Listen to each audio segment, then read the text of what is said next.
Halo semuanya, selamat datang di sesi bedah materi kita kali ini. Wah, saya benar-benar antusias banget nih bisa memandu kalian dalam presentasi resmi yang disusun langsung oleh tim penyusun materi studi tentang ilmu hukum.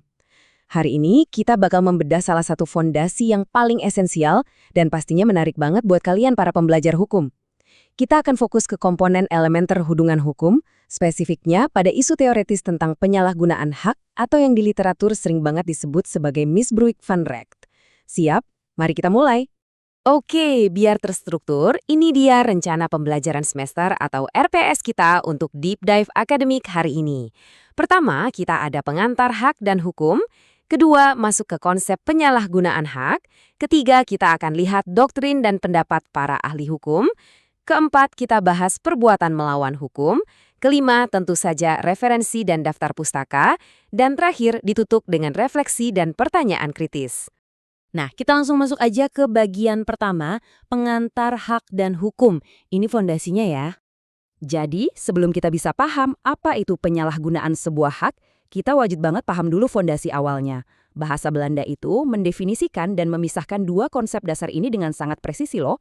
Ada perbedaan yang tegas banget antara rechts atau hukum objektif, yaitu peraturan perundang-undangan tertulisnya itu sendiri, dengan ius atau subjektif rechts, yaitu hak subjektif atau wewenang yang nempel di diri seseorang. Sederhananya gini, hukum objektiflah yang melahirkan, mengatur, dan pada akhirnya juga yang membatasi hak subjektif yang kalian miliki. Nah, dari hukum objektif tadi, lahirlah apa yang sering kita sebut sebagai hak mutlak. Hak mutlak ini pada dasarnya adalah wewenang yang dianugerahkan oleh hukum buat melindungi kepentingan spesifik kalian. Tapi, perhatikan baik-baik ya, walaupun namanya mutlak, ini tuh sama sekali bukan tiket emas buat kalian bisa bebas bertindak tanpa batas.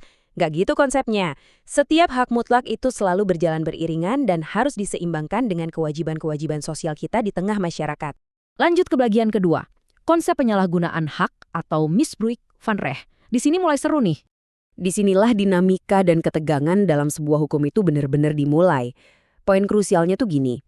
Kalian itu bisa aja bertindak sepenuhnya berdasarkan hak yang secara formal emang sah diberikan oleh hukum ke kalian. Tapi, kalau cara kalian menggunakan hak itu ternyata secara nggak patut merugikan pihak lain, sebenarnya kalian itu lagi menyalahgunakan kekuasaan hukum itu sendiri. Nah, inilah yang dinamakan misbruik van Recht dalam bahasa Belanda atau abus de droit kalau di bahasa Prancis. Kasarnya, kalian pakai perisai hukum buat ngelakuin tindakan yang mencederai keadilan. Jadi, bisa kita tegaskan kalau hak itu bukanlah kebebasan mutlak tanpa batas. Ilmu hukum modern yang sering banget diajarkan di kampus-kampus kita, sadar betul kalau hukum itu fungsinya mendistribusikan kepentingan di antara subjek-subjek hukum. Logikanya, batas dari hak mutlak yang kalian miliki itu berhentinya ya tepat di titik di mana kerugian orang lain itu dimulai. Fair kan? Oke, masuk ke bagian ketiga, doktrin dan ahli hukum. Kita lihat kanon literaturnya. Buat memvalidasi konsep tadi, kita harus merujuk ke pemikiran para begawan hukum kita nih. Karya-karya mereka ini udah jadi literatur wajib standar nasional di pendidikan tinggi hukum Indonesia. Kita punya literatur klasik dari L.J. van Apeldoorn untuk fondasi pemikiran barat. Terus ada analisis sistemik yang brilian banget dari Profesor Sudikno Mertukusumo. Ada juga pendekatan hukum normatif dogmatis ala Prof. Peter Mahmud Marzuki. Nggak ketinggalan, wawasan sosiologis dari Prof. Satjipto Raharjo sampai literatur dasar dari C.S.T. Kansil. Pemikiran mereka lah yang ngebangun kerangka teoretis kenapa sih sebuah hak bisa berubah wujud jadi penyalahgunaan. Terus, seberapa rumit sih mendefinisikan batasan itu?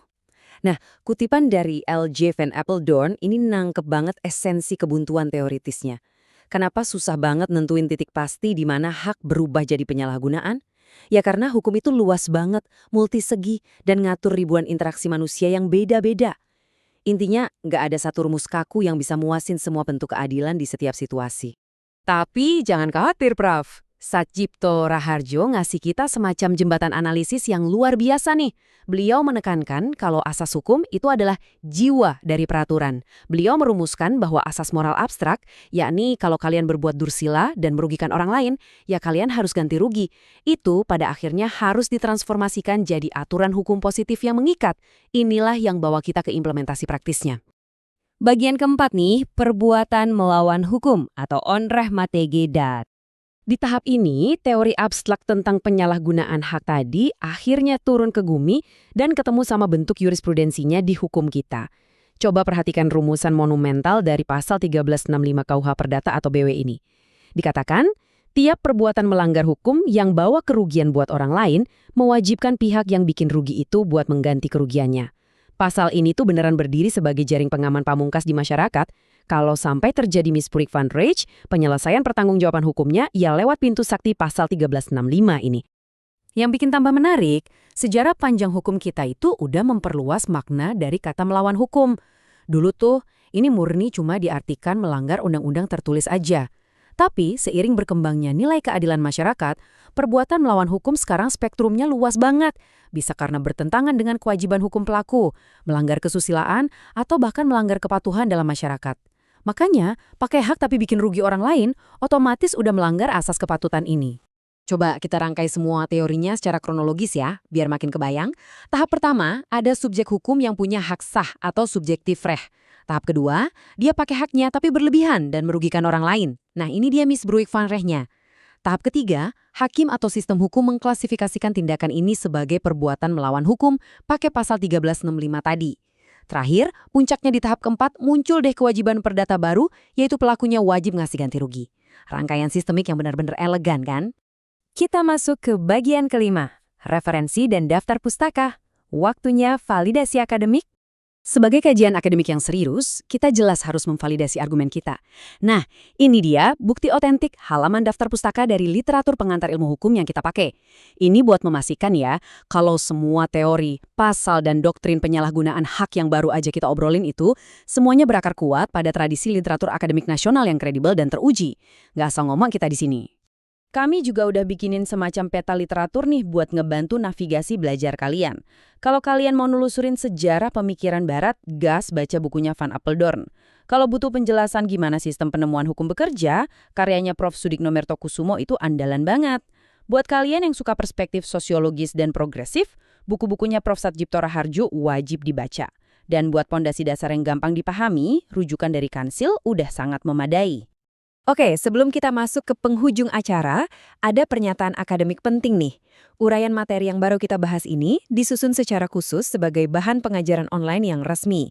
Tujuannya simple, biar materi ini bisa kalian akses, kalian pelajari kapan aja dan di mana aja, buat dijadiin referensi utama dalam telaah hukum dasar kalian. Terakhir, bagian ke-6, refleksi dan pertanyaan kritis. Kita asah seni berargumentasi kalian. Teman-teman, belajar hukum itu bukan sekedar hafal pasal aja, tapi juga menguasai seni berargumentasi. Nah, buat mancing nalar kalian, coba renungkan pertanyaan berbobot ini. Kalau para ahli aja sepakat keadilan itu seringkali sifatnya subjektif, lantas di manakah sebenarnya letak batas ukur yang mutlak dan pasti antara tindakan menggunakan hak secara sah dengan tindakan menyalahgunakan hak bila kita bedah pakai kacamata pasal 1365 KUH Perdata? Menarik ya. Saya tantang kalian buat bawa pertanyaan ini ke kelompok diskusi, debatkan bareng dosen kalian, dan jadikan obrolan intelektual yang seru di kampus. Terima kasih banyak udah ngikutin sesi akademik kita kali ini. Tetap kritis, rajin-rajin baca, dan sampai jumpa di uraian materi hukum kita selanjutnya.